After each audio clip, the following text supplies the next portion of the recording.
Hello, my name is Tony and I'm a Life Scout at Troop 4056. My Eagle Scout project is to help promote wheelchair fencing programs within fencing clubs. I've been fencing with wheelchair fencers for about 5 years now, and I've noticed there's a severe lack of wheelchair fencing programs in the U.S. This video is part of a series that will give expertise and resources to help fencing club owners make their own wheelchair fencing program. As an able-bodied fencer, I've benefited greatly from fencing with wheelchair fencers, and I encourage everyone to support Paralympic and integrated programs within the community. Thank you again for supporting wheelchair fencing.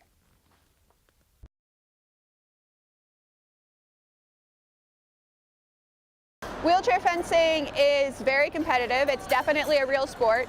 It's much larger in other countries than it is in the United States. Like there are many wheelchair fencers in Poland, many in Italy, many in Russia and Hungary and Belarus. They have a much larger wheelchair fencing programs, but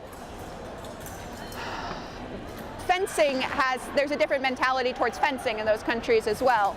Like fencing is a higher tier sport in those countries, the same way like football is here. So to think that it's not competitive just because there's a small program in the States it's not valid. It's a moot point. So I think that the idea of being afraid that you might hurt someone, especially fencing in wheelchair as opposed to able-bodied, is a little bit of a fear of disability, which is a little bit of a harsh point on it, but it's true. You hurt each other when you fence able-bodied. Sometimes you make touches that are too hard and you get bruises. The same exact thing happens to us. And to have a stronger concern about that when you're fencing in a chair as opposed to fencing on your 2 feet is, just judging a little bit, and I promise that we've hit each other way harder than any able-bodied fencer will ever hit us. Wheelchair fencing is really competitive, so it's same like able-bodied people, and I can see some athletes which they are coming to North American Cup, and they can cross the weapon with the wheelchair people, and they can see it. How is that difficult environment to sit in the chair and fence with them? Some of them they are really great athletes, and it's really difficult to fence with them in the chair. So I will never put wheelchair fencer. They are not athletes. They are. Still they fence with them, and if they fence and they can cross the weapons, they are. At our club, when the able-bodied fencers, or the bipeds as I call them, sit down with us, they learn immediately that they're actually fencing. Able-bodied fencing isn't fencing. It's running away with a sword. Because somebody comes in with a sword and they go, ah, and run away. You cannot do that in wheelchair fencing. Somebody comes in with your sword and you've got 2 options, get stabbed or stab back. That's it. And my coach, Curtis, says it's a knife fight in a phone booth. That's exactly what it is. Your hand speed picks up, your reaction time picks up, your decision making picks up. The only thing it can do is make you a better fencer. So sit down with me and I'll stab you a few dozen times and you'll teach me things, because an able-bodied fencer has an entire different body of experience than what we have. So we'll both learn from each other and both become better fencers for it. The first consideration, honestly, isn't us.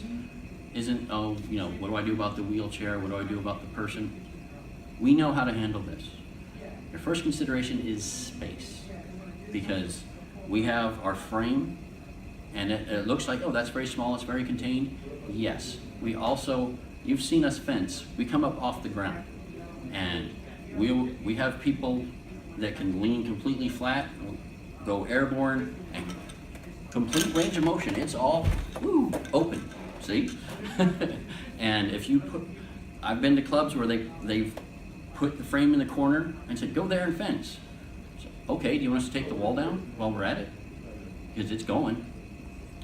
Or they'll have the 12-foot ceiling for the able-bodied fencers, and they'll put the frame over where there's a shorter ceiling. And say, well, you're sitting down. Yes, but our arm still does this. and there's a saber or an épée attached to it. So don't think because we're smaller here that we need less room.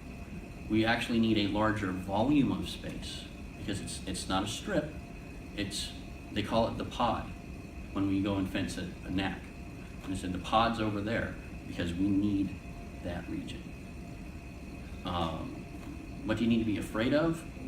That we're gonna embarrass your able-bodied. They're gonna be, oh, I'm awesome, I'm great. Yeah, come over here and get your butt kicked.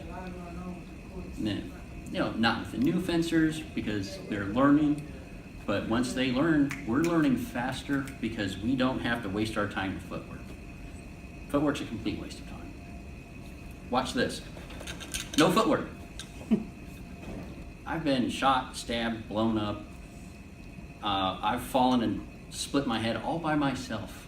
You're not going to do anything to me I haven't done and done better. Bring it. First of all, I have a degree in recreational therapy, so I'm a rec therapist. And people don't realize that there's a certain stigma about wheelchair competition.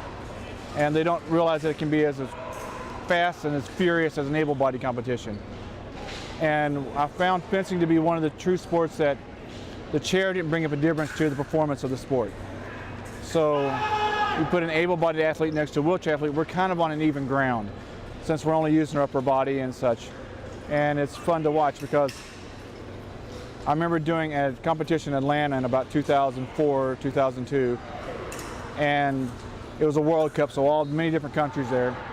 And we had one of the Atlanta girls was there, but who was on the Olympic team, a strong saber fencer, a very strong woman, and we put her down into competition against one of the wheelchair fencers, and she got beat.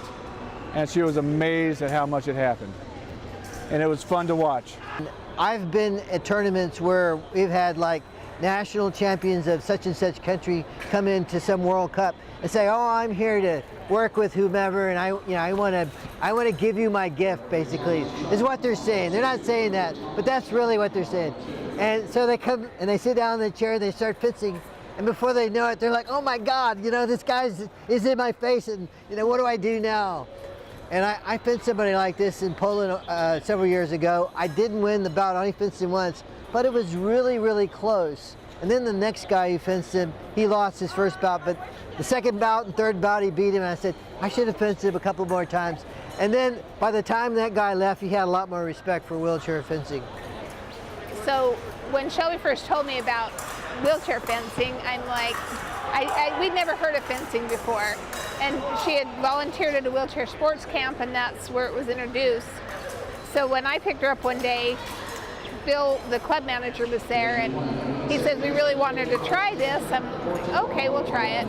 So it was a couple weeks later before we actually got there and tried it. And she did it, and she did it a couple times, and she just was out of her comfort zone. And so then when we started going regularly, and she started really doing it, she was quite reserved at first. And then when she started putting that mask on and pulling it down, it was like, oh, okay, I can stab these people and it's okay. So then it became fun. And then it actually helped build confidence in her because she was, a little shy and reserved when it came to that. It's helped her physically. She's done more exercise. She's worked more on core and things that she needs to work on for herself. And it's been fun to watch her grow because she's grown emotionally and physically while she's been doing this. And it's a lot of work for the moms because, we're there and we have to be there and we have to tie shoes and zip clothes, but it's worth it because it's a lot of fun. And then it's fun to watch the able-bodied fencers sit down with her because they are afraid, what do I do? Or, I don't want to hit her because I don't want to hurt her. And then they realize that she's not going to let up on them, so bring it. And we actually have a new foil coach who apologized when he touched and it hit. And she's like, really? It's okay. It's okay to do that. So it's been a lot of fun. We've met a lot of wonderful people. This whole group of our of the wheelchair fencers. They've just been amazing, and they've just accepted her and us, and it's been just a great experience. I think this is an awesome opportunity for anybody in a wheelchair that would need to do a sport, and I also think it's fantastic for able-bodied fencers, because the able-bodied fencers sit down and they have a whole different view of how fencing is done. And you know, they have to learn how to use their sword different, and they have to concentrate more because they can't run away. And at our club, the coach actually has her come in on nights that aren't wheelchair nights and sit there, and he has the able-bodied fencers rotate through because it helps them.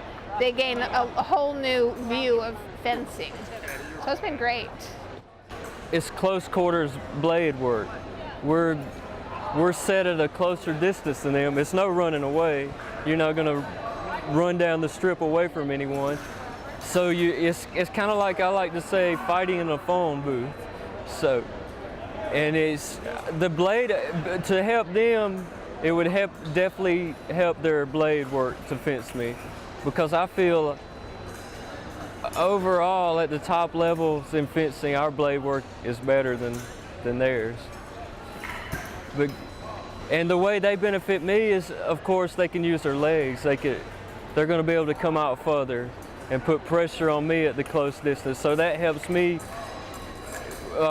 make my parries better. It helps me increase my blade work, just the fact they can close the distance better than, say, someone as equal physically as me, you know. We bust a lot of egos, really, when able-bodied fencers fence with us, and I've fenced beginners to the top level, and it don't matter what level. The first time you sit down, you're in a totally different world as an able-bodied fencer when you sit in the chair. So the misconception it's not a real sport is a total myth. Anyone who don't believe that, I'll be glad to sit down with them. They'll be thinking different after, no doubt. It's definitely a sport. We're highly competitive. It's everybody wants to win here, you know, at any level, beginner to Paralympics. Everybody wants to win. We train, we're committed. It is a real sport.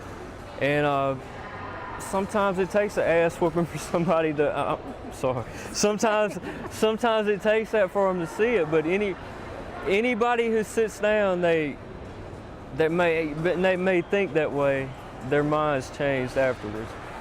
So I was actually introduced into with the wheelchair fencers at a NAC in Utah, and they needed volunteers for just people around the venue and stuff. And they were saying, okay, I have this job, and then she said they have the wheelchair fencers, and I was like, oh, I want to check that out. Do you get, like, yeah, we need help with the wheelchair. I was like, sweet. Signed up, went there. It was fun, and just watching them and stuff, do everything. I was like, wow, this is like a whole nother level that I didn't really expect. You know, I didn't really know what to expect at all. But man, they were going at it. The whole platform's just rocking and rolling. I mean, they're full force, just like anybody else, and just going even more so. I'm like, wow, it's pretty impressive. I didn't get to practice with anybody. They wanted me to, but it was kind of busy. But then we had a local tournament with Swords Academy, and he has a rock and roll where we'd have a regular pool and everything, and then we had another wheelchair fencer. I think there was 2 wheelchair fencers that day, so we'd rotate, and we'd all rotate through the wheelchair fencers and then rotate through the pools, and then we get our results and then go to the DEs, and it was fun. It was pretty awesome. It just having that whole nother perspective. You don't get to use your feet this time. Now it's all hand work. You know, it's a lot more delicate. You know, it's kind of funny to say it's essentially a handicap, but you know, you have to work so much harder when you can't move your feet now. You're like, oh, I'm stuck here. I have to really actually go for it and do stuff and make these correct actions. You know, you can't be sloppy at all. Otherwise, you just can't get it. You can't. And the gold medalist there, she beat me in the pools. So I was like, all right, this is legit, man. They'll go for it. So.